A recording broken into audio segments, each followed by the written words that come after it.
우리 같이 오늘 주님이 주시는 말씀을 같이 보겠습니다. 우리 요한복음 강해인데요. 요한복음 1장 1절에서부터 18절까지의 말씀입니다. 이 말씀은 하도 유명한 말씀이고 또 신학자들도 이 말씀이 유명하지만 이 말씀을 해석하는데 어려움을 겪고 있는 아주 특별한 말씀이에요. 같이 한번 읽겠습니다. 제가 읽을 테니까 여러분들 눈으로만 보세요. 태초에 말씀이 계시니라. 이 말씀이 하나님과 함께 계셨으니 이 말씀은 곧 하나님이시니라. 그가 태초에 하나님과 함께 계셨고 만물이 그로 말미암아 지은 바 되었으되 지은 것이 하나도 그가 없이는 된 것이 없느니라. 그 안에 생명이 있으니 이 생명은 사람들의 빛이라. 빛이 어두움에 비치되 어두움이 깨닫지 못하더라.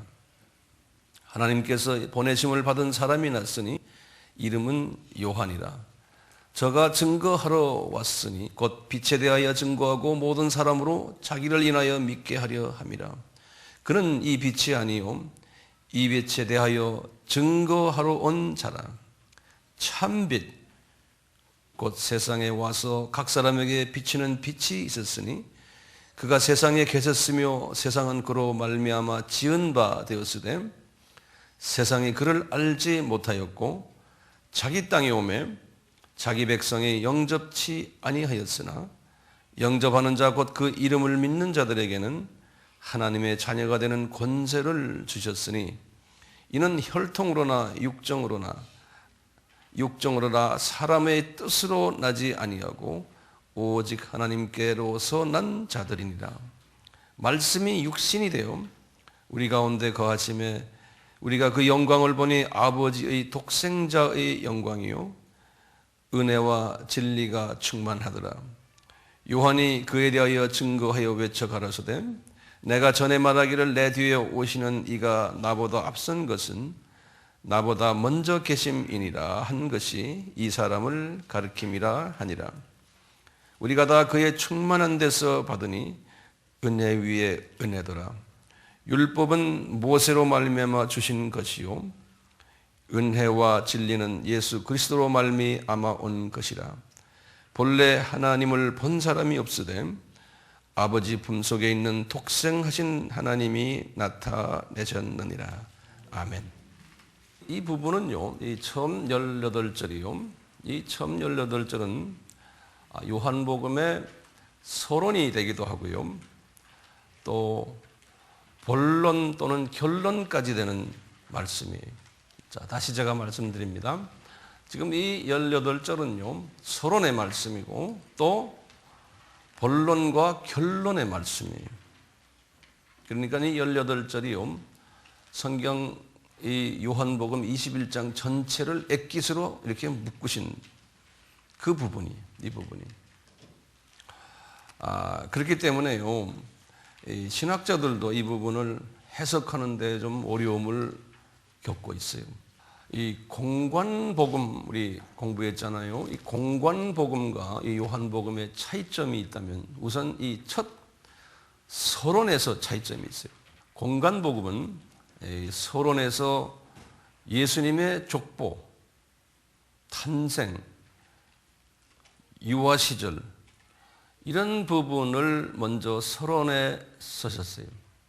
그런데 이 요한복음은 거두절미하고 이런 부분은 다 거두절미해버리고요. 아예 본론부터 시작하셨어요. 그러니까 요한복음의 서론이 본론이 이 본론 시작하는 그 본론의 내용이 뭐냐면 예수님은 신적 존재다.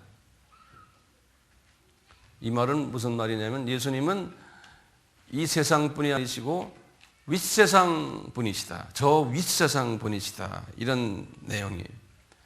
그런데 이 윗세상에 계셨던 분이 아래 세상으로 육신을 타고 내려오셨다. 이런 말씀이에요. 그래서 이분이 내려오셨는데 아주 신기한 말씀을 쓰세요. 이분이 말씀이라는 거예요. 근데 이 말씀은 우리말로는 말씀이라 되어 있는데요. 영어 성경에는요. 더가 붙어 있어요. 거기다 word, W-O-R-D, 그게 word의 W가 대문자로 되어 있어요. 대문자로요. 그리고 이제 로고스라고 본래 헬라 말인데요. 로고스의 러가요. 대문자로 되어 있어요. 원어를 봐도요. 원문 성경을 봐도 그게 대문자로 되어 있어요. 그런데 여호와의 증인에서 이 부분을 소문자화 시켜버렸어요. 여호와의 증인에서 이 성경을요. 자기네 성경에. 거기에서 엄청난 차이가 있는 거예요. 이게 대문자냐 소문자냐 여기에 엄청난 차이가 있어요. 여호와 증인이 그렇게 만들어 버렸어요. 우선 제가요. 이 처음 18절 1절부터 18절에 나오는 본문의 말씀을요. 이 주제로 이제 따져보면 10가지의 주제가 있어요. 이 안에. 첫째는 뭐냐? 예수님이 하나님이시고 이 하나님이라는 엘로힘은 God, 엘로힘은 창조주라는 뜻이죠. 그러니까 예수님은 하나님이신데 창조주라시라는 거예요. 그러니까 이분은 신적 존재다라는 거예요. 예수님은 지금 인간으로 오신 그 예수님이 신적 존재라는 거예요. 이제 이런 부분을 1절에서 3절까지 말씀하셨어요. 그리고는 이제 18절에 가서요, 또는 14절에 가시면요, 이분은 하나님의 아들이라는 거예요. 그러니까 삼위 하나님 중에 제2의 person, 하나님의 아들이라는 거예요. 성자라는 거예요. 세 번째는요, 그런데 이분이 말씀이라는 거예요. The Logos, 말씀이라는 거예요. 일반 말씀하고는 다른 말씀이에요. 특수한 말씀이에요. 나중에 이제 말씀 제가 설명해 드릴 겁니다. 그 다음에 이제 네 번째는요, 이 말씀이 곧 생명이라는 거예요. 생명. 이것도 the life, the life. 우리 생명을 지난 시간에 뭐라고 그랬죠? 기억나세요? 조에. 기억나시죠? 다시 적어 놓으세요. 조에. 이 생명은 영원한 생명이에요. 시간과 공간을 초월한 영원한 생명. 영원한 생명의 원천 되시는 분이 이분이라는 거예요. 그러니까 우리가 이분에 붙어 있어야지만 그 생명을 가질 수가 있다는 거예요. 그래서 이것도 the life, the 유일한 정관사가 붙은 더예요. 우리 한국말에는 그것이 분명치가 않아요. The life, L도 대문자 F, 캐피털 레터 L이 life. 4절에 그랬어요. 그리고 4절과 5절에 이 말씀이 예수님이죠. 이 말씀이 곧 빛이라는 거예요. 그러면서 the light, 그것도 캐피털 레터 light예요. 유일한 빛이라는 게. 이런 햇빛이니 뭐 이런 거하고 관계가 없는, 이거보다는 차원이 다른 빛이라는 거예요. 그 다음에 6번째로요, 이 빛이 곧 참 빛이라는 거예요. true light라는 거예요. true. 왜냐하면 주변에 내가 빛이다, 내가 빛이다 하는 그런 빛들이 많은데, 어떤 분들은 세례 요한이 또 빛이다라고까지도 말한 분들이 많았거든요. 그 당시에, 이 글을 쓰는 당시에. 그러니까 예수님은 참 빛이라는 거예요. True light. 그리고는 7번째 뭐라고 그랬냐면요, 이 말씀이 본래 지금은 이 세상에 와 계시지만 윗세상, 저 세상에 계셨다는 거예요. 이분이 본래 거기에 계신 분이라는 거예요. 저 세상. 그리고 8번째, 이 말씀이 이 아랫 세상으로 내려오셨다는 거예요. 11절에. 그런데 이 말씀이 아랫 세상에서 내려온 이 말씀이 육신이 되었다. 그러니까 사람이 되었다는 소리예요. 사람이. 이제 14절에 그랬어요. 그 다음에 10번째로요. 이 말씀이 아버지의 품에 있는 독생자 하나님이라는 게, 그냥 독생자가 아니에요. 독생자 하나님이라는 게 굉장히 어려운 개념이에요. 이 독생자를 영어로는 이렇게 써놨어요. Only the only begotten son 그랬어요. 근데 그 자체도 그게 무슨 뜻인지 나도 모르겠어요. Only begotten son, 이것이 의미가 완전히 전달되지가 않아요. 근데 이제 원어를 보면요, 모노게네스, 우리 기독론에서 다 배웠죠. 모노게네스란 뜻이에요. 모노게네스란 뜻을 그렇게 영어로 only begotten son으로 번역을 해놨어요. 한국말 번역은 독생자 그랬어요. 이게 뭐냐면 모노란 뜻은 무슨 뜻이에요? 모노는 하나란 뜻이죠. 그렇지? 하나, 모노. 예. 우리 기차도 모노레일 그러면 기차 레일이 하나짜리. 예. 예. 모노. 하나인데, 그 다음에 게네스란 뜻은 뭐냐면요, 이 종자란 뜻이에요. 우리 종자, 종류, 종자할 때 한문으로 종자 있죠? 그거 종자예요. 이 게네스란 뜻이요. 그러면 무슨 뜻이냐면요, 이런 분이, 저 위에 계신 분이 하늘에 내려와셔서 사람이 되신 이런 분이 딱 한 분밖에 없다는 소리예요. 예. 모노게네, 한 종자밖에. 근데 그런 분이 이분밖에 없다는 소리예요. 그러면서요, 그 다음에 중요한 개념이 꼭 잊지 마세요. 예수님이 뭐냐면 하나님의 아들이라 그랬죠. 하나님의 아들. 그 다음에 예수님이 또 하신 말씀이 나는 아버지와 하나다라는 말씀하셨어요. 우선 요 하나다라는 개념을 보세요. 요때 요한복음 10장 30절에, 그러니까 요 성경 말씀도 다 이제 우리 기억 다 하시고 계시고 이거 설명할 줄 알아야 돼요. 우리 크리스찬들은요. 하나다라는 개념이요. 요한복음 10장 30절에 예수님이 그래서 아버지와 나는 하나다. 그럴 때 헬라말 hen, hen이라는 단어를 썼다고 제가 여러 번 말씀드렸어요. 이 hen이라는 헬라 단어는 무슨 뜻이냐면 본질이 하나라는 소리예요. 본질이. 네. 그런데 헬라 단어에서 하나라는 단어가요, 본질이 하나가 아닌데 이 비본질들이 하나인 부분을 말할 때 쓰는 하나는 헤이, 그러니까 헤이스라는 단어를 써요. 그 예를 들면 이제 갈라디아서 3장 28절에 그래서 유대인과 헬라인, 종과 자유인, 여자와 남자는 다 본질은 다른데 그리스도 안에서 하나가 되었다는 거예요. 예, 그럴 때 쓰는 하나가 헤이스예요.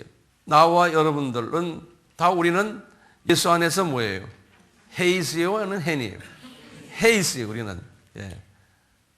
서로가 개체가 다르고 성품이 다르고 모양이 다르고 다 달라요. 그런데 예수 안에서 한 공동체가 됐다 할 때는 헤이스를 써요.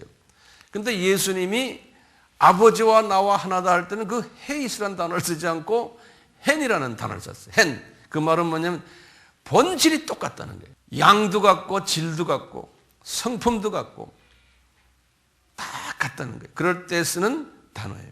이제 거기다가 이분이 그러는 거예요. 나는 하나님의 아들이다 할 때요. 아들이라는 말을 우리 헬라 말로 뭐였죠? 휴이오스죠. H-U-I-O-S. 휴이오스. 요 휴이오스란 요 H가요. 원어에는 그것도 캐피탈 레터 H로 되어 있어요. 캐피탈 레터라면 대문자란 소리예요. 대문자 H로 되어 있어요. 그럴 때는 이건 특수한 의미가 있는 거예요. 대문자 H로 아버지의 아들이다. 휴이오스가 아들이에요. 그럴 때는 무슨 뜻이냐면 그 대문자 H가 영어로 말하면 the same이라는 소리예요. 같다는 소리예요.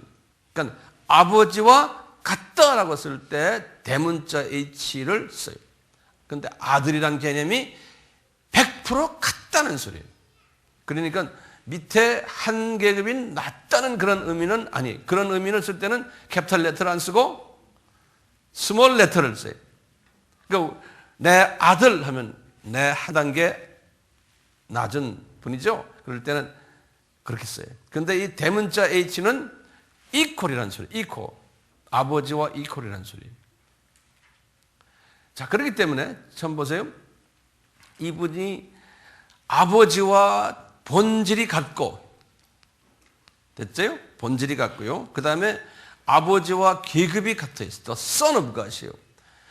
이런 분은 도대체 한 분밖에 없다는 거예요. 그래서 독생자라고 쓴 거예요. 모노게네스.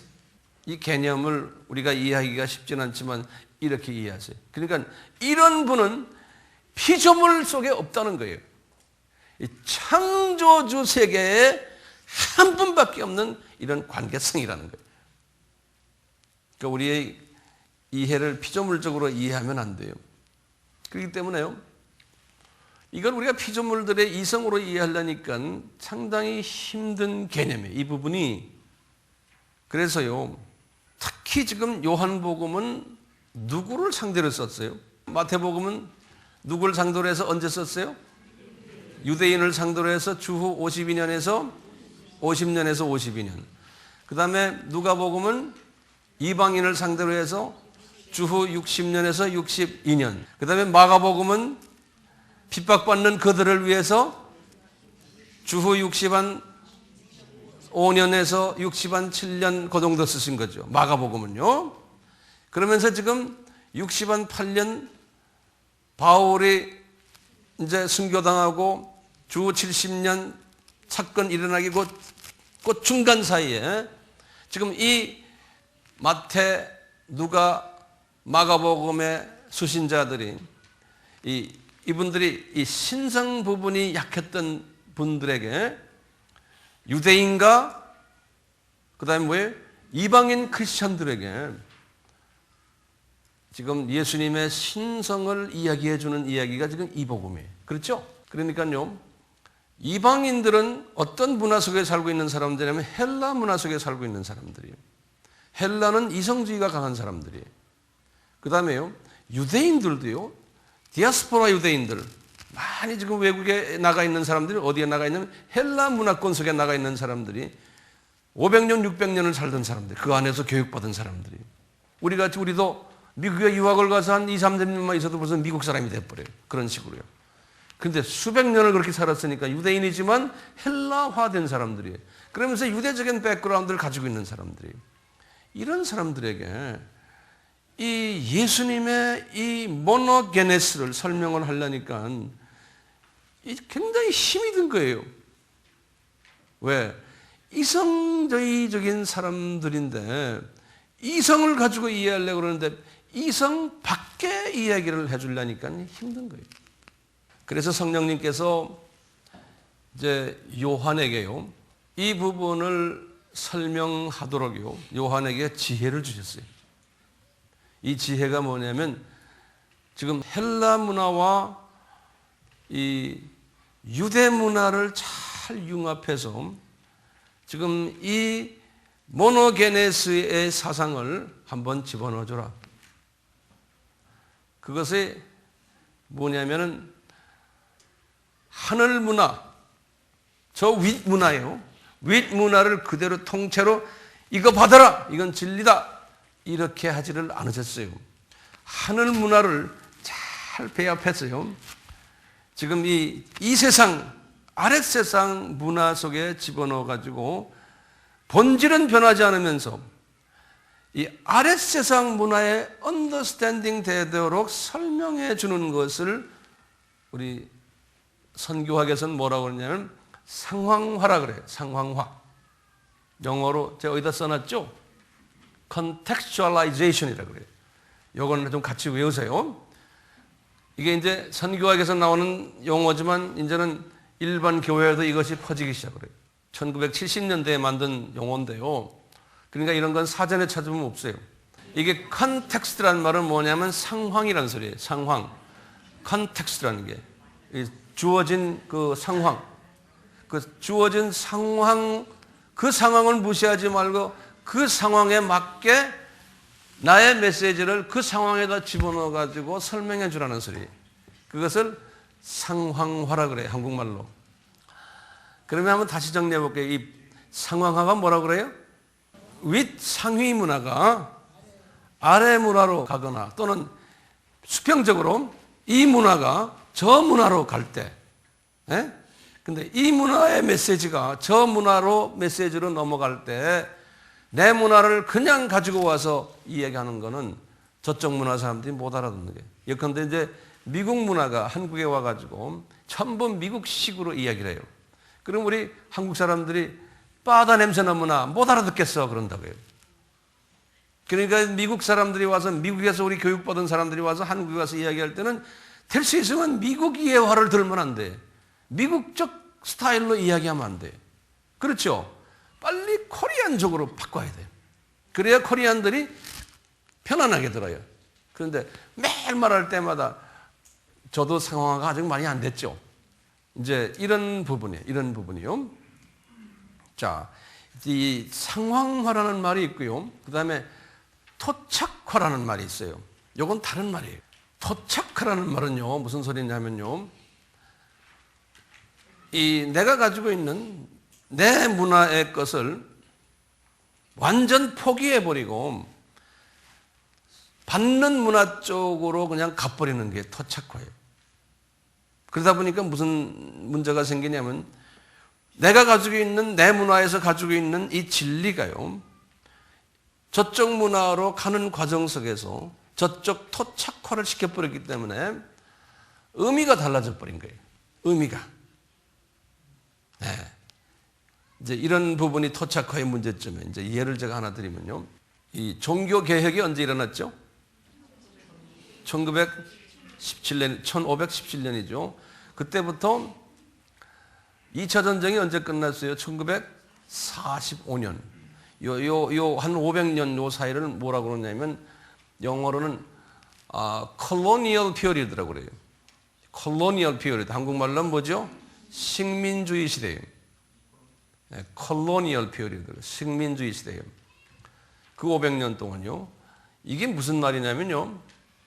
그 당시에 유럽의 한 7, 8 강한 나라가 전 세계를 다 쥐고 있었던 시대를 식민주의 시대라고 그래요. 이분들의 문화가 다른 나라의 문화보다 월등 우수했어요. 7, 8개의 큰 나라들의 문화가. 그래서 이 사람들이 무조건 자기네가 가지고 있는 것을 아프리카나 아시아나 중남미에 가서 그대로 받아라. 여과 없이. 그대로 받아라. 그러니까 그분들은 그냥 어떻게 됩니까? 너의 문화는 나쁜 문화니까 다 포기해버려라. 다 던져버려라. 그 대신 우리 것 통째로 받아라. 이래서 모든 토속 문화들이 다 없어져 버렸어요. 그리고는 서양 문화화 돼버린 거예요. 500년 동안. 그것을 콜로니얼리즘이라고 그래요. 식민주의라고 그래요. 문화만이 아니고 모든 다른 부분도 마찬가지거든. 마찬가지인데요. 이런 이 500년 동안의 역사 때문에 많은 토속 문화들이 파괴되고 잊어버렸어요. 그래서 이제 2차 전쟁이 끝나면서요. 모든 이 조그마한 나라들이요. 어떤 생각을 가졌냐면 저 7, 8개의 유럽 문화를 가진 저놈들 나쁜 놈들이다. 저놈들이 우리 거 다 뺏어가고 우리 문화까지 다 뺏어갔다는 거예요. 이제 우리나라도 그 중에 하나예요. 일본이 그동안에 우리를 그런 거예요. 그래서 이제 2차 전쟁이 끝나면서 무슨 일이 있었냐면 우리는 하여튼 조금이라도 제국주의 냄새 나는 건 다 제거해버리자. 우리에겐 독소다. 그래가지고 하루아침에요. 이 사람들이요. 민족주의로 변해버렸어요. 전 세계가. 그걸 내셔널리즘이라고 그래요. 그러면서 여기저기에서 나라들이 막 독립이 됐는데 우리도 그 중에 하나 아닙니까? 한 150개 나라가 전 세계 독립이 되면서 유엔이라는 그러한 국제기구를 창설했어요. 유엔이 창설되면서 그 안에 한 회원이 표가 하나니까요. 이 조그마한 나라들이 표가 엄청나게 많은 거예요. 그러면서 이제 이 민족주의. 우리나라도 거기 들어온 거예요. 우리나라도 민족주의가 들어와서 말이죠. 50년 대 우리 이승만 대통령 보세요. 일본 냄새만 나도 다 죽일 놈들이에요. 예? 옛날에 일본 놈들하고 놀던 놈들 다 죽여버리고. 그러면서도 자유당 때 일본 출신들을 또 많이 썼다고 그래요. 그건 모르겠지만 어쨌든 그래가지고 그것이 우리 신학에도 들어온 거예요. 우리 신학에 들어와서 미국적 사고방식을 가진 모든 예배의식들, 미국적 찬송가들, 이 미국적 이런 거, 이 자유주의에서의 그 기독교인들이 내셔널리즘을 이제 외쳤어요. 그래가지고 민중신학이라는 신학을 만든 거예요. 그리고는 우리가 하나님께 찬송 드릴 때 미국 악기들 다 필요 없다는 거예요. 뭐가 필요해? 무당들이 묻히는 무당 스타일도, 그 다음에 뭐 깽가리니 뭐니, 뭐 조선 음악 이런 식으로 옷도 이런 거 입지만 전부 한복 다 입고 아주 극으로 간 거예요. 극으로. 예? 그걸 무슨 주의라고 그러냐면 토속주의라고 합니다. 예. 그게 이제 토속이에요. 다시 말하면 이 제국주의적인 모든 것을 다 없애버리고 토속화시키자. 그래서 저 남미 쪽은 이제 해방신학이라는 신학이 나왔어요. 그 카톨릭을 중심으로 해서. 아프리카는 또 아프리칸 신학이라고 그래서 새로운 신학이 나오고요. 그러다 보니까 어떻게 되느냐? 우리나라도 지금도 예배를 드린다고 그러면서 그런 식으로 하는 분들이 아직도 이것저것에 있대요. 왜냐? 그러다 보니까 뭐가 생겼냐면요. 본질이 변질이 된 거예요. 예, 이 과정 속에서 토착하죠. 인디지너스라고 그러는데, 인디지너스, 그건 여러분도 알 필요 없고요. 이 변질이 되는 거예요. 그러다가 이제 70년대부터 와서 이렇게 하면 안 되겠다. 새로운 어떤 변질되지 않으면서 메시지를 전하되 이 식민주의적인 사고방식 하지 말고 우리가 저 메시지를 받는 문화 속에 들어가되 그 문화를 존중하면서 메시지가 변질 안 되는 방법이 없느냐? 그것이 상황화라는 거예요. 그것이요. 여기에 컨텍스츄얼라이제이션이라는 말이 나온 거예요. 그래서 이게 성서에 이런 게 있느냐? 그러니까 딱 보니까 예수님이 그렇게 하신 거예요. 예수님이 저 높은 문화에 계시다가 사람들과 만나서 사람들에게 I love you 메시지를 전하기 위해서 유대 문화 속에 들어가 가지고 이분이 본질은 그냥 갖고 계시지만 그분의 스타일, 전하는 스타일을 유대화 시켜버린 거예요. 옷도 유대 옷 입고 음식도 유대 음식 잡수시고 신발도 그런 신발 신고 잠도 그런 식으로 자고 대화도 그 당시에 사투리 쓰시고 완전히 유대화 돼버린 거예요, 이분이. 그래가지고 유대 사람들과 같은 수준에서 대화를 하고 예화를 들어도 그렇고 비유를 들어도 그렇고 그 사람들의 문화에 맞는 이야기를 하지만 안에 본질은, 메시지의 본질은 그대로 유지하면서. 이해되세요? 이것을 상황화라 그러는 거예요. 예수님이 요한에게 요한아 너 이 상황화 이 원칙을 나처럼 대입해 가지고 저 유대인 사람들에게 또 헬라인 사람들에게 이분들이 다 이 플라톤 철학이에요. 그 당시 플라톤 소크라테스의 제자거든요. 이 플라톤적 사고방식을 가진 사람들에게 내가 누군지를 전해라는 거예요. 그 전하는 내용이요. 이 요한복음의 아주 중요한 내용이에요. 이 요한은 본래 어떤 사람이에요? 이분이 예수님의 이종 사촌이죠. 우리 지난번 했죠? 그것뿐입니까? 이종 사촌이니까요. 예수님을 보실 때 인간으로밖에 볼 수 없잖아요. 그런데 이분을 3년 따라다니면서 이분의 십자가 사건과 부활 사건과 승천 사건 다 보면서 이분은 내 이종 사촌이 아니구나. 이분은 신적 존재시구나. 그래서 이분이 말이죠. 다른 사람하고 달라요. 가족인데 내 가족이 저분은 사람이 아니야. 저분은 하나님이죠. 그래가지고 지금 오늘 본문 지금 1절에서도 18절까지 이분은 하나님이시라는 거예요. 이것을 이제 전하는데 문화적인 배경이 헬라적 세계관을 가진 사람들에게 전하는 거예요. 그래서요.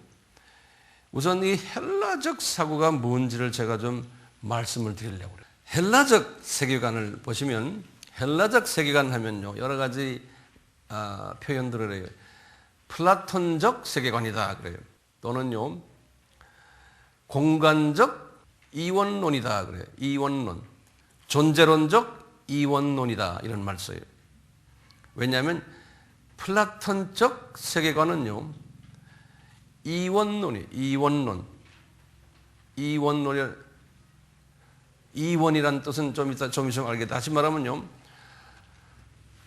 이 세계가요, 저 위에 세계가 하나 있고 그 다음에 이 밑에 세계가 하나 있다는 그러한 세계관이에요. 그걸 이원론이라고 그래요. 이제 소크라테스의 제자인 플라톤이 이렇게 했어요. 그래서 이 이원론적 사고방식이 힌두교에도 들어갔고요, 불교에도 들어갔고, 이슬람교에도 들어갔고, 이 가치 기준이요, 이 가치 기준이 전 세계의 철학과 종교 속에 들어가 버렸어요. 그래서 제가 여기에 대한 말씀을 조금 드리려고 그래요. 이걸 알아야지만 저희들이 우리의 믿음이 자라날 수 있고 성서를 보는 눈도 도움을 받을 수가 있어요. 자, 우선요, 이제 하나 적으세요. 그 위의 세계, 이 플라톤이 생각하는 저 윗세계, 윗세계는 어떤 특징들이 있는가? 한 8가지 특징이 있어요. 그걸 적으세요. 첫째는 뭐냐? 윗세계는 이데아의 세계라. 이데아라는 건 이 본질의 세계라는 소리예요. 진짜가 거기 있다는 거예요. 그래서 진리가 거기 있다는 거예요. 그런 세계, 첫째가 이 진리와 본질의 세계라는 거예요. 두 번째는요, 윗세계가 어떤 세계냐면 빛의 세계라. 빛. 세 번째는 윗세계는 진짜 세계라는 거예요. 다시 말하면 실체가 거기에 있다는 거예요. 실체가, 리얼리티가, 실체가 거기에 있다는 거예요. 실체의 세계예요. 그 다음에 네 번째는 이 세계는 영원한 세계라는 거예요. 다섯 번째로 이 세계는 변화 없는 세계라는 거예요. 여섯 번째로 이 세계는 비물질적 세계라는 거예요. 일곱 번째는 시간과 공간의 시공의 제약받지 않는 세계. 그 다음에 여덟 번째로 이 세계는 선한 세계라는 거예요. 악이 없는 세계라는 거예요. 이제 이와 반대로 이제 아랫세계의 이 특성은요, 첫째 뭐냐면 본질이 투영된 현상, 즉 그림자, 모조품, 가짜의 세계라는 거예요. 두 번째로요, 진리에 대한 참 지식이 불가능한, 진리에 대한 참 지식이 불가능한 암흑의 세계라는 거예요. 세 번째로요, 환상의 세계라는 거예요. 환상, 진짜가 아니고요. 네 번째는 물질의 세계라는 거예요.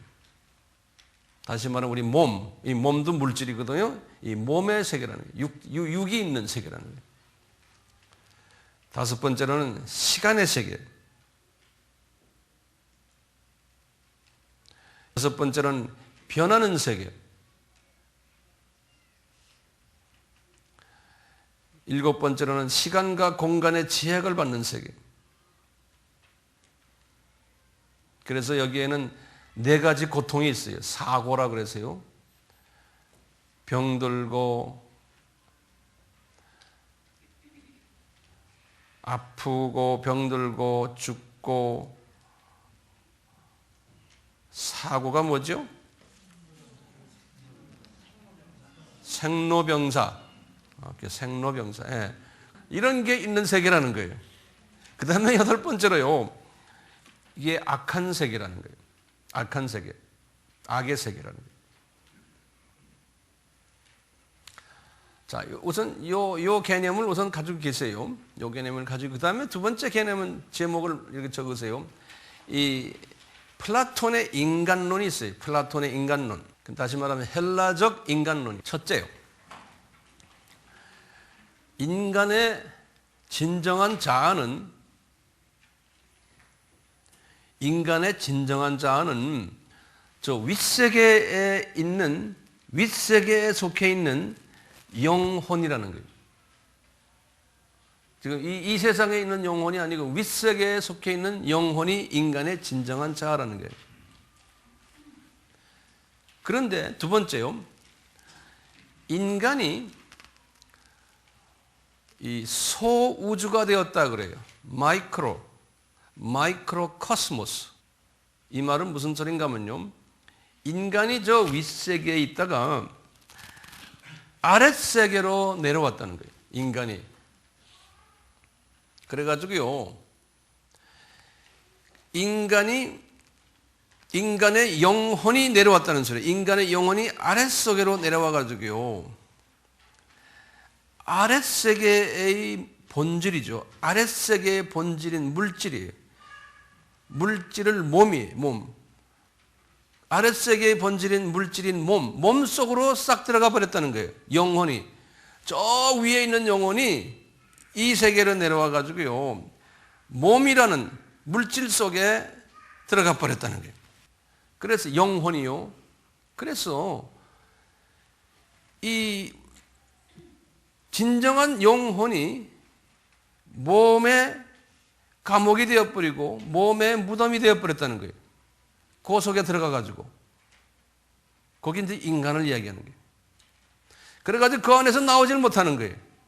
인간의 본자아인 인간의 영혼이. 그래서 인간이 소우주가 되어버렸다는 거예요. 그러다 보니까 인간이 암흑의 세계에 살고 악한 세계에 살고요, 이 변하는 세계 속에서, 시간 공간의 제한을 받는 세계 속에서 살고 있는 거예요. 자, 이 헬라적인 구원관은 뭐냐면요, 인간이 그 소우주 속에서 인간의 영혼이 싹 빠져나와 가지고요, 거기서 저 윗세계로 다시 복귀하는 것을 인간의 구원받았다 그런다. 그게 플라톤의 구원론이에요. 여기까지 이해되시죠? 네. 자, 그런데요, 플라톤의 구원 방법을 제시를 해요. 그럼 어떻게 하면 이런 구원을 받느냐 할 때, 이 지식을 가지고 구원받는다 그러는 거예요. 지식이. 그래서 이 헬라 철학은 지식이 굉장히 중요해요. 지식 자체가 구원주, 지식이에요. 그런데요, 지식이란 도대체 뭔가요? 지식이란 건 이거예요. 윗세계의 특징이 뭐였고 아랫세계의 특징이 뭐라는 것을 아는 것을 지식이라고 해요. 아까 제가 윗세계와 아랫세계의 그 내용을 드렸죠. 그것을 아는 것을 지식이라고 그래요. 그것을 알게 되면요, 그것을 깨닫게 되면, 이 특성을 깨닫게 되면요, 인간이 그 아랫세계에서 분리가 돼요. 다시 말해 그 감옥에서 나오게 돼요. 그래가지고 자유로워져가지고 윗세계로 올라간다는 거예요. 그것이, 그러니까 뭐죠? 뭐가 제일 중요해요? 지식이 중요한 거예요. 지식인데 어디에 대한 지식이에요? 윗세계와 아랫세계의 특성을 깨닫는 것. 그래서 이 각성이라고 그래요. understanding. 그래서 우리가 이제 그 한문으로는 각이라고 그러죠. 이해에 대해서 깨닫는 거예요. 예. 이 사상이요, 이 사상이 힌두교도 그렇고 불교에도 다 들어가 있어요. 그래서 힌두교의 이원론, 불교의 이원론이 똑같아요. 힌두교 예를 들면요, 힌두교에서는 윗세계가 본질의 세계라 믿고 있거든요. 힌두교의 철학 사상이 똑같아요. 불교의 철학 사상이나요. 윗세계가 있고 아랫세계가 있는데, 윗세계를 힌두교에서는 뭐라 그래요? 브라만. 불교에서는 이 윗세계를 뭐라 그래요? 극락이라고, 극락. 이 아랫세계는요, 불교에서는 뭐라 그래요? 삼라만상이라고 그래요. 그래서 이제 윗세계와 아랫세계를 알고 깨닫는 것을 지식이라고 그러는 거예요. 이 두 종교에서도 그래요. 그래서요, 이 지식을 깨달으면 요 아랫세계의 그 몸에서 빠져나오는 걸 구원이라고 그랬잖아요. 불교에서도 똑같아요. 그래가지고 이 안에 빠져나오지 못하면 어떻게 되나 영겁의 윤회사상이에요. 계속해서 내가 여기서 깨닫지 못하니까 이 세상에서 끝나면 강아지가 되고 그 다음에 소가 되고 나무가 되고 또 참새가 되고 뱅뱅뱅뱅 도는 거예요. 그 안에서 돌다가 참새가 되면 깨달을 수도 없잖아요. 동물 천상 깨달으려면 사람이 돼야 되잖아요. 그래서 나중에 또 사람이 됐어요. 사람 되는 게 최고예요. 사람 돼서 불자가 돼야 돼요. 그 대신에 그걸 가지고 깨달아서 아주 그냥 맥시멈으로 깨달을 때 이 윤회의 영겁에서 탁 벗어난다는 거예요. 예? 그 벗어나는 걸 뭐라 그래요? 열반에 간다고 그러잖아요. 열반에. 예. 이번에 법정 스님이 입적했다고 그럴 때 입적이라는 말 자체가 이 윤회의 서클에서 벗어나서 저쪽 이제는 운나라로 이 감옥에서 벗어나서 저쪽 윗세계로 본체의 세계로 갔다는 소리. 그렇기 때문에요, 이 세상에 있는 모든 것과 인연을 끊는 것이에요. 이 세상에서 해방당한다는 것은요, 이 세상의 욕심, 이 세상의 것을 다 끊어버리는 거예요. 왜냐하면 이게 악한 거기 때문에. 그러면은 윤회에서 벗어난다는 거예요. 그러니까 법정 스님이 그렇게 하셨다고 보는 거예요. 무소유. 그분이 무소유를 강조했잖아요. 그러니까요, 이 무소유 할 때에 구원이 된다는 거예요. 구원된다는 말은 저쪽 세계로, 실체 세계로 갔다는 거예요. 그러니까 불교의 구원관과 우리의 구원관과는 차이가 엄청나요. 그분들은 그러니까 이제 이번에 그분 책이 엄청나게 팔린다며요? 이 무소유 개념, 이 기독교의 무소유 개념과 동기와 목적이 달라요. 그 기독교인들도 거기에 매료돼가지고요, 그럴 수가 있죠. 그렇지만 개념이 다른 거예요.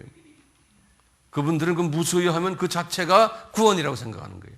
그래서 이 가장 중요한 것이 힌두교와 불교 또는 헬라 종교의 중요한 부분이 지식이에요. 그래서 기노스코, 우리가 이 지식을 가지고 있어야 되는 거예요. 지식을. 이 지식이 뭘까요? 윗세상과 아랫세상의 이 특성을 깨닫고, 지식을 깨닫고, 그 다음에 그 지식을 행동화하는 것이, 다시 말하면 이제 인연을 끊어버리는 거예요. 이쪽 세상의 것을. 네. 그럴 때 이제 구원이 가능하다 보는 거예요. 이들의 이 철학 사상이 하루아침에 된 것이 아니에요. 다 연계된 것이요. 인도는 산스크리트라는 그 언어를 쓰거든요. 산스크리트. 그리고 헬라는 헬라어를 쓰는데 이 두 언어가 내용적으로 보면 내용을 들여다보면 그 근원들이 다 유사해요. 문화들도 그렇고요. 이런 배경 속에서요, 이제 예수님을 전해야 되는 거예요. 요한이. 지금 그런 문화권에 있는 사람들에게. 쉽지 않겠죠? 이 헬라 사람들이 가지고 있는 또 한 사상이요. 철학 사상이 로고스 사상이에요. 로고스, 말씀 사상이에요. 이 로고스, 이건 대문자 L이 아니고 소문자 로고스예요. 요거 좀 적어놓으세요. 이 로고스라는 게 무슨 뜻이냐면요, 헬라 철학에서요, 합리적 생각이에요. 그리고는 그 생각을 표현하는 말을 로고스라고 그래요. 제가 다시 말해, 합리적 사상과 그 사상을 표현하는 말. 그래서 로고스는 말인데요, 그냥 말이 아니에요. 합리적 사상과 그 사상을 표현하는 말을 로고스라고 그래요. 헬라 사상에서요. 그런데 이 로고스가요, 이 헬라 사상은 뭐냐면 우주의 이 사상이 이 말이 우주의 편만에 있다고 보는 거예요. 이 말이 어떤 한 부분 한 곳에만 있는 게 아니고 우주의 편만에 있다고 보는 거예요. 그러니까 이 로고스의 본질이 뭐냐? 우주의 이치가 로고스의 본질이라까지 보는 거예요. 로고스가 우주의 편만에 있으니까요. 우주의 본질이 로고스로 볼 수 있다는 거예요. 로고스. 자, 그 다음에 보세요. 그 다음에 또 보세요. 그러면 로고스와 인간과의 관계는 어떤가요? 이제 헬라 철학에서요. 로고스의 그 씨가, 로고스의 그 본질이, 씨가 인간의 영혼 속에 들어있다고 보는 거예요. 인간의 영혼 속에. 그렇기 때문에요. 인간은 우주의 모든 로고스를 이해할 수 있다고 보는 거예요. 인간은 우주의 로고스를, 우주에서 흘러나오는 모든 논리적인 생각과 그 생각에서 나오는 말을 인간은 이해할 수 있다고 보는 거예요. 다시 말하면 보세요. 우주에 있는 별들이 말하는 것, 나무들이 말하는 것, 우주에 나오는 모든 물체들이 말하는 것은 인간이 그것을 이해할 수 있다고 보는 거예요. 그러니까 우주의 이치를 인간이 이해한다는 거예요. 그래서 그것을 구체적으로 이해할 때 지식을 가졌다. 지식을 가졌다. 그렇기 때문에요.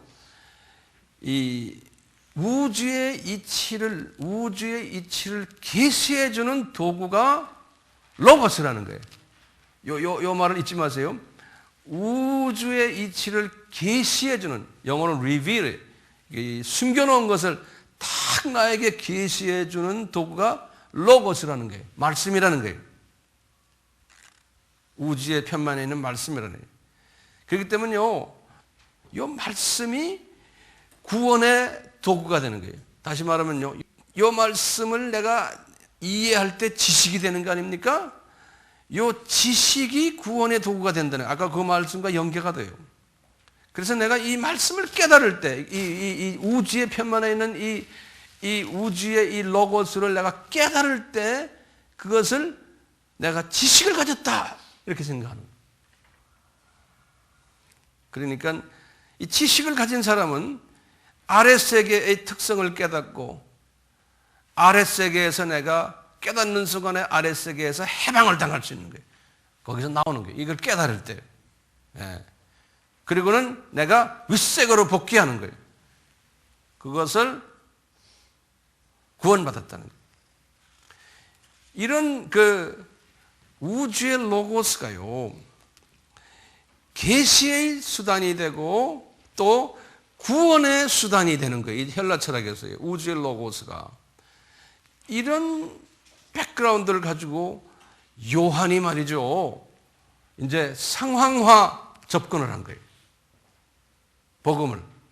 이걸 가지고. 그러니까 헬라 사상의 이원론, 헬라 사상의 로고스 사상을 가지고 이것을 이제 복음에 접근을 시킨 거예요. 그러면서 이분 이랬죠? 태초에 로고스가 계셨다 하는 거예요. 로고스. 이 로고스가 이제 헬라 사람들은 그러니까 금방 이해하는 거예요. 예? 그런데 이 로고스가 하나님이다 그러는 거예요. 그리고 또 이 로고스가 창조주다 이렇게 말씀하십니다. 그래서 좀 1장에 나오는 지금 이 부분만 여러분들이 이해하시면 그다음 나머지는 설설설설 풀려나가게 돼 있어요. 하나하나 적어보세요. 이 예수님과 로고스의 관계를 제가 그냥 한번 간단히 정리해 드릴게요. 태초에 말씀이 계시니라. 이게 태초는 영원한 어떤 때, 이것도 과거형이에요. 대문자예요. 정관사가 들어있어요. 그러니까 헬라 철학의 로고스는 더가 없고 소문자예요. 이 말은 예수님은 유일한 계시의 수단이라는 거예요. 구원의 수단이라는 거예요. 그 예수 안에 생명이 있다는 거예요. 그 예수가 참빛이라는 거예요. 아래의 어두움이 그 예수를 깨닫지 못했다는 거예요. 아래 세상의 어두움이. 그런데 참빛이 내려와 가지고요, 이 아래 세상을 비쳤다는 거예요. 그런데 이 아래 세상도요, 그 로고스가 만든 세상이었어요. 아래 세상도. 거기에 사는 사람들도 마찬가지고. 그런데 이 아래 세상에는 두 가지 사람들이 있다는 거예요. 이 로고스가 딱 내려왔을 때 알아보는 사람이 있고 못 알아보는 사람이 있다는 거예요. 두 가지 사람. 알아보는 사람은 인정을 하고는, 아, 진짜 로고스가 오셨네. 그러면은 저쪽 위로 구원받아서 올라간다는 거예요. 근데 그 로고스는 독생자라는 거예요. 삼위 하나님 중에 제2위의 하나님인 second person인 예수님이시고, 그런데 이런 분은 한 분도 없다는 거예요. 독생자예요. 이런 스타일의 분은, 이 아랫 세상에는 그런 분이 없다는 거예요. 예. 그렇기 때문에 이 윗세상에 있는 하나님이, 창조주가 아랫 세상에 내려와서 내가 누구다라고 하여간 60가지의 이름을 여러 가지 아랫 세상 사람들이 이해할 수 있도록 이름을 주셨어요. 요한복음에. 그래서 그랬어요. 이 이름을 믿는 자는 그 즉시로 우세상으로 올라간다, 이렇게 말하는 거예요. 예. 그러면서 그러는 거예요. 이 메시지를 듣는 일부의 사람들은 세례 요한의 제자들도 있었어요. 세례 요한의 제자도 있었거든요. 그러니까 그래, 세례 요한의 제자들아, 너희 선생 세례 요한은 이 로고스가 아니다, 그렇게 말씀하세요. 그러면서 너희 선생님이 뭐라 그런지 아느냐? 그러면서 거기 이제 15절부터 나와요. 너희 선생님 말하기를 이 예수님이 진짜 로고스고 진짜 빛이지 나는 아니다라고 말했다는 거예요. 본인이 아니다라고. 그리고는 너희 선생님 뭐라 그런지 아느냐? 너희 선생님이 말하기를 그 예수가, 성육신한 예수가 나보다 6개월 더 늦게 나온 분인데, 너희 선생님이 말하기를 나보다 늦게 나왔지만 나보다 훨씬 전 영원 때에 계셨던 분이라고 말했단다, 그러는 거예요. 그러니까 예수님의 선제성이죠. 예? 이렇게 이야기하는 거예요. 그러니까 이 사도 요한, 지금 이 글을 쓴 건 사도 요한 아닙니까? 사도 요한이 분명히 그러잖아요. 결론입니다. 이분은 하나님이시다. 말씀이시고 창조주이시고 삼위 하나님이시고 쫙 이야기하는 거예요. 생명이시고. 자, 이분이 아래 세상에 내려와서 우리에게 생명을 주시려고 오셨는데, 내가 여러분들에게 상황화를 고려하면서 이 예수님에 대해서 접근했습니다라는 거예요. 그렇기 때문에 이제 우리도요, 예수님을 이야기할 때 항상 내가 갖고 있는 내 수준에서 이야기하시면 안 되잖아요. 이제 이 말씀 우리에게 주시는 메시지가 여러 가지가 있는데, 첫째, 우리는 항상 요한처럼 상황화하는 연습을 해야 돼요. 상황화 연습. 우리 목사들도 마찬가지고요. 우리 평신도들도 예수 그리스도를 우리가 전할 때 항상 이 듣는 사람의 입장을 생각하면서 이 듣는 사람이 어떤 사람인가를 파악을 해야 돼요. 그것을 영어로는 audience study라고 그래요. 듣는 사람을 스타디하는 거예요. 이분들이 어떤 사람들인가요? 예컨대 유치원생들만 저러러 앉아 있어요. 육신적인 유치원들이에요. 영적인 유치원이 아니고. 그런 사람들에게 제가 같은 메시지를 전해도 어떻게 전해야 돼요? 모습도 넥타이 메고 있으면 얘들이 불편해. 그러니까 얘들아, 발음도 얘들아 이렇게 말해. 응? 너 있잖아 하고 뭐 이런 식으로 완전히 그 수준에 내려가서 이야기해 줘야 돼. 그럴 때 막 애들이 알았어요 막 같이 떠들고 막 이러잖아요. 유치원 선생님들 그렇게 하잖아요. 똑같이. 또 영적으로 또 유치원 사람들만 저러러 앉아 있어요. 그런데 그 중에 어른이 한 두 사람한테, 영적인 어른이. 그럴 때는 어떻게 해야 돼요? 누구를 중심으로 해야 돼요? 어른은 좀 제쳐놓고 애들아 하고 이런 식으로 말을 해줘야 되는 거예요. 그러니까 그거를 잘 하셔야 돼요. 지혜로운 사람은. 예. 그게 이제 지혜예요. 소피아라고 해요. 소피아. 지혜. 이 소피아라는 단어가 여성 명사거든요. 그러니까 여성적이어야 돼요. 아주 감수성이 있어요. 지혜가 있어야 돼요.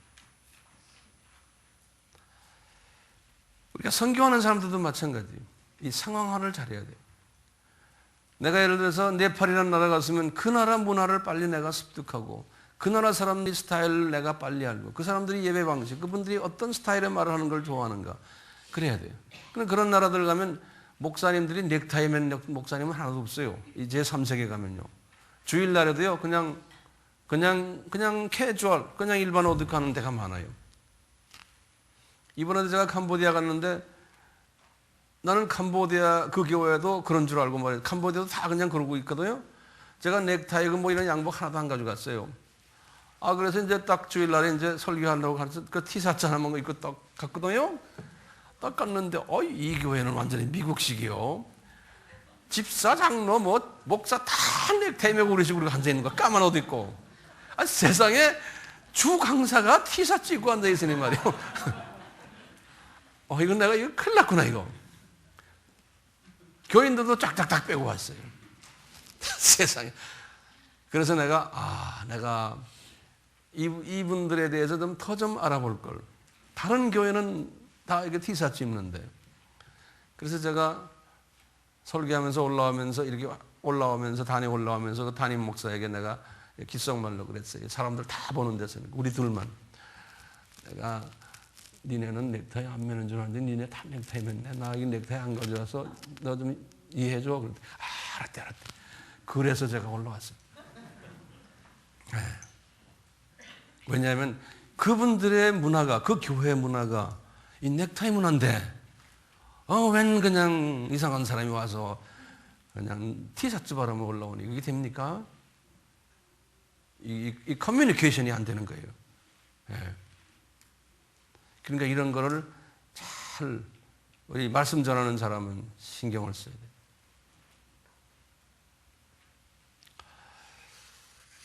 이 선교사들도 마찬가지고요.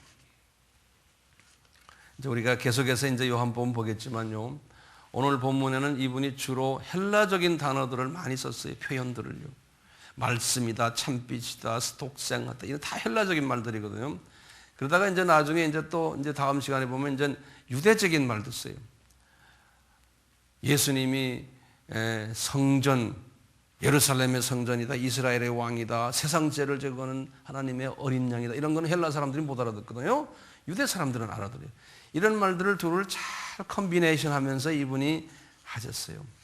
그렇기 때문에 우리도요, 이 지혜, 이 요한이 주신 이 지혜, 우리가 이렇게 있다가도 우리를 방문해 오는 사람이 딱 보니까 영적인 좀 어린아이 수준의 사람이 방문해 와요. 그런 그분을 거기에 맞춰서 잘 영접해주고 전도에도 마찬가지고요.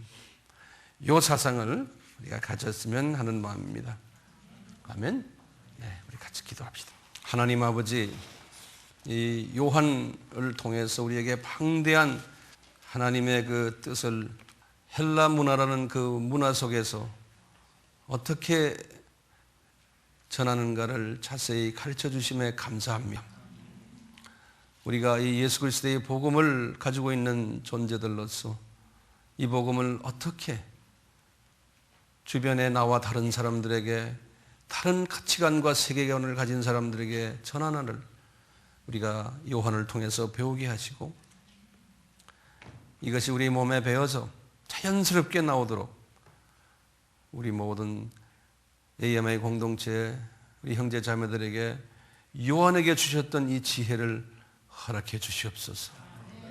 우리가 아무리 예수 그리스도가 하나님의 아들이시고 구원자 되시고 복음주가 되시고 왕 중의 왕이라고 우리가 알고 있어도 전하는 과정 속에서 상황화에 맞춰서 성육신적인 방법으로 전하지 않으면 우리가 알고 있는 것이 다 헛것이 될 수 있습니다. 내 것만 되고 이것이 전파할 수 있는 능력을 가지지 못하게 됩니다.